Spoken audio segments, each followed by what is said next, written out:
Good evening. October is National Domestic Violence Awareness Month. One of the nonprofits in KELLAND helping victims of domestic violence is the Compass Center. The organization also supports victims of sexual violence. Tonight, we look at the need for services and why the nonprofit is facing its own crisis.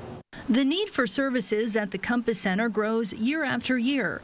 Executive Director Michelle Trent expects the center to help at least 1,000 adults and kids this year. She says the increases are linked to growth in the Sioux Falls area and silence surrounding the issue. We have a very big problem with both domestic violence and sexual violence in our state, and it's not something that we necessarily want to celebrate. It's not a good thing, but the more we ignore it, the bigger the problem grows. As the organization helps victims, it has its own problem, a funding shortfall.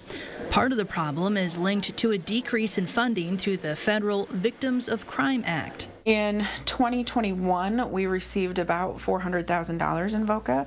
In this fiscal year, we received about $68,000. The Compass Center has created this emergency operations center to help right the ship. If we don't get necessary funding in place, we will have to make cuts to our staffing, which means cutting services. As the Compass Center works on filling the gaps, Trent has a message for people who may need their help. Anyone who is hearing this, who is a victim, that their story matters, that they shouldn't refrain from reaching out, even hearing this. They're not a burden.